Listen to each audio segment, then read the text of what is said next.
the AI that we have today, it's already good enough to solve real world business issues around the world. So, you know, and you're an organizational guy, so you realize this. I mean, this is the whole, you know, J curve issue. Is that, you know, the technology takes time to get absorbed, but when it does, at the end it goes up this curve, right? There's a study by McKinsey's that in all the AI deployments in companies globally, 6% are working. That's an unbelievably small number. That's just a devastating indictment on the lack of companies to be able to see their own organizational immune system and the limitations of the architecture they're working off. I think there's less of these organizational issues. I mean, first of all, you know, China is a country where a top-down type management model is much more prevalent. Right.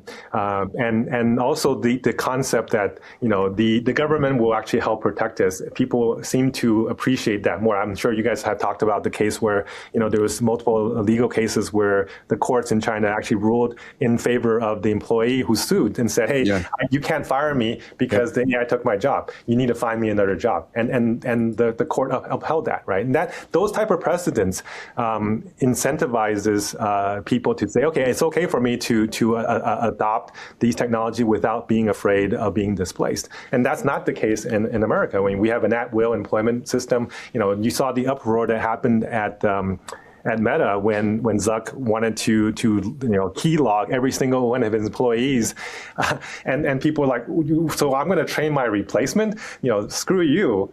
And I think this is also why, if you look at the current negative sentiment in the youth today, I mean, you know, every student is having tough time finding jobs, and they're just very worried, right? And you know, I'm spending a lot of time in universities, and so does Dave. I mean, you can see the anxiety that is within the youth because of, you know, their difficulties in finding internships or postgraduate. I mean, MIT is one of the best schools. They probably have less of an issue, but I guess every school that I've been to, students are concerned. MIT is really, really unique actually on that front. But if you go to other very great technical schools like Northeastern or Harvard, there's about 10 or 20% AI adopters on campus and a violently opposed 70%, 80%. And this really, really big cultural gap. And the AI aware people are just busy talking to their agents and interacting with each other. And they're like, forget it, I'm not even going to talk to the other side of the school. But the other side is just mad.